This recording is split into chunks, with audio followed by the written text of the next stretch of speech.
02 10 40 10 65 dari Prodi Pendidikan Bahasa Inggris. Semuanya, perkenalkan nama saya Caca Nurmala Widianti. Saya berasal dari Fakultas Kesehatan Masyarakat dengan NIM 2421101177. Baik, perkenalkan nama saya Gilang Tri Ariski, NIM saya 2408 1010 1102. Saya dari Prodi Ekonomi Pembangunan. Terima kasih. Perkenalkan, saya Satya Amalia Putri Elrian dengan NIM 24011 040 1072 dari Prodi Televisi dan Film. Halo semuanya. Jadi hari ini kita ada di Rumah Produksi Batik Karimata Ibu Yudiarti.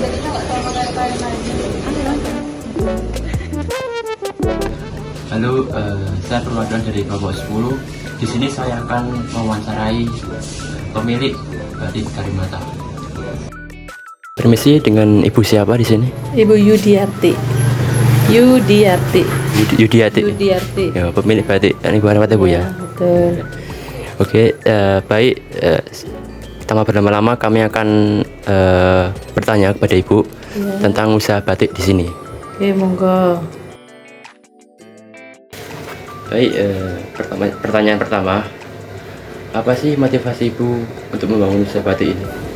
Motivasi Ibu membangun usaha batik ini yang pertama ingin menciptakan lapangan kerja, karena pada saat Ibu belajar membatik ini pada saat corona, jadi banyak teman-teman Ibu yang berhenti kerja atau kadang suaminya juga sudah tidak kerja, jadi Ibu punya pikiran usaha apa yang bisa mempekerjakan teman-teman atau tetangga.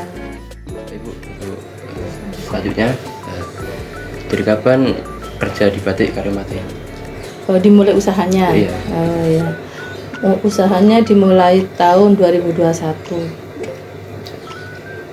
Juli. COVID itu, Bu? Iya, Juli 2021. Kalau pas COVID-nya itu Ibu masih belajar 1 bulan, terus langsung praktek dari hasil belajar itu. Itu belajarnya otodidak atau sama Belajar orang? di ITASI, di PLK, Balai Latihan Kerja. Di mana? Kayak ikut les gitu. Iya betul, tapi ikut pemerintah. Ya, di sana 1 bulan pelatihan. Terus teman-teman Ibu yang udah resign atau kena PHK, itu Ibu ajak untuk kerja di sini, kerjasama. Untuk selanjutnya, untuk batiknya sendiri, yang paling laku itu batik apa, Bu? Di sini, Pak. Gini, karena Ibu ini kan batiknya khusus khas Jember. Jadi semua khusus khas Jember itu apa? Motifnya ada 5, semua kearifan lokal Jember. Yang satu daun tembakau, kopi, kakao, edamame, cerutu. Jadi ini khas Jember. Jadi semuanya laku. Ya, semuanya persentasenya itu sama, semuanya laku. Dan juga nih, Bu, ya, itu harganya juga beda-beda semua ya? Beda, tergantung ke rapatannya motifnya semakin rapat semakin mahal, karena pengerjaannya juga semakin lama. Selanjutnya, batik ini berdiri sendiri atau bekerja sama dengan produksi batik lain? Sendiri. Baik, di sini saya akan melanjutkan pertanyaan untuk mewawancarai pemilik batik Karimata.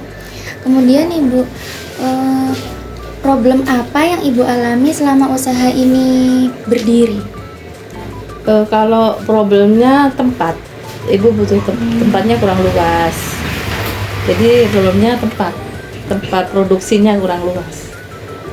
Apa ada Solusinya beli tanah ya. Iya. Iya, itu. Jadi kalau ditanya problem, tempatnya kurang luas. Sementara ini kan Ibu memanfaatkan tempat yang ada, seperti garasi mobil, teras depan, itu aja. Jadi kalau mau produksi, mobilnya harus keluar, terus motor yang di dalam juga harus keluar semua, baru Ibu udah produksi. Sebelum karyawan datang, Ibu harus ngeluarin dulu, motor, mobil keluarin dulu. Jadi memanfaatkan tempat yang ada. Iya. Baik, terus bagaimana usaha batik ini bisa bertahan di era yang sekarang ini, Bu? Iya. kita untuk mempertahankan apapun produk kita itu satu harus tetap mutu. Mutu itu harus tetap bertahan dan harus ditingkatkan. Nanti kalau masalah harga tuh mengikuti kok. Soalnya kalau barangnya udah bagus, orang tuh nggak bisa memperdulikan harga. Gitu. Jadi ya itu tetap mempertahankan kualitas dan meningkatkan biar bisa bertahan. Kemudian metode pemasaran apa yang Ibu pakai saat memproduksi mempromosikan ya. penjualan batik? Metodenya tuh dari offline dan online. Kalau online-nya kan di IG, Facebook, dan TikTok. Terus kalau di offline-nya sering diundang dinas seperti Dinas Koperasi, Dinas Pariwisata, Disperindak. Jadi kita kalau sudah buka stand di sana, kita menjual kartu nama, membagikan ke orang-orang yang berkunjung ke stand kita. Jadi yang offline-nya seperti itu. Lebih banyak offline apa online gitu, Bu? Sama kayaknya. Saja? Iya, sama. Imbang. Kemudian event-event apa yang sudah Ibu datangi mulai dari berdirinya produksi batik ini? Yang diikuti apa yang didatangi? Yang diikuti ya. Event yang diikuti banyak. Kalau event di Jember banyak.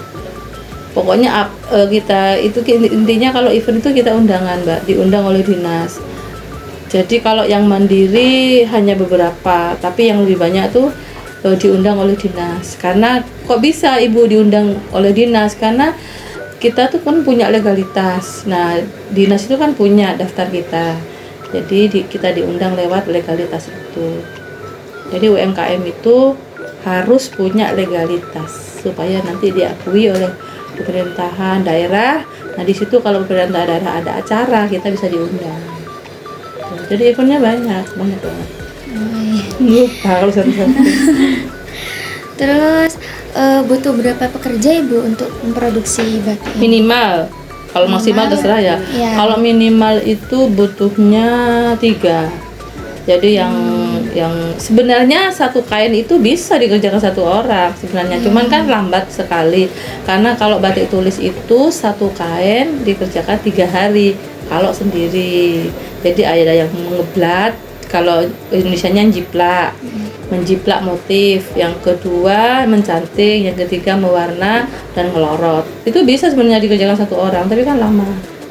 Tuh, jadi kalau minimal karyawan dibutuhkan, ya mungkin 2 ya.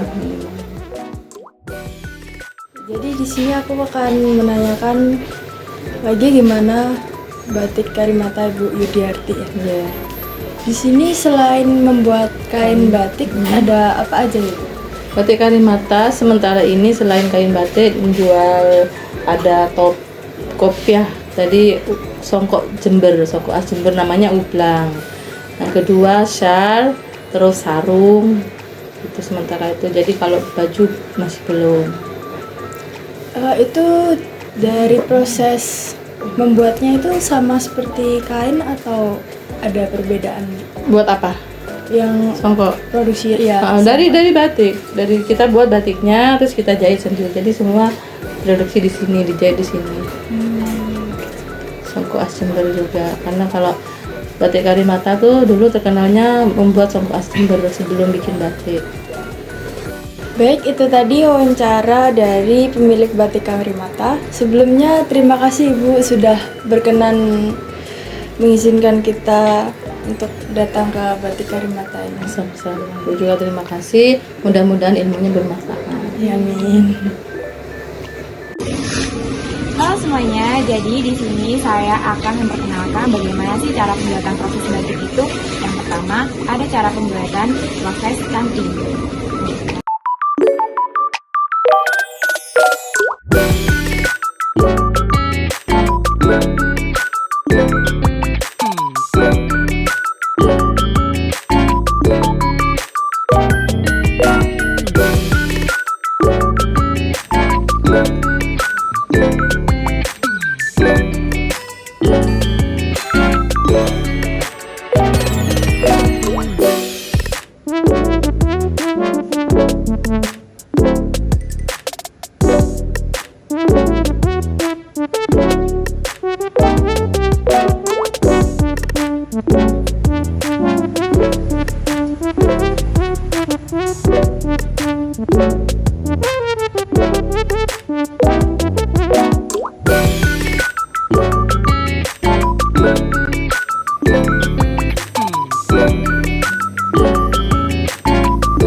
kedua ada yang namanya pewarna.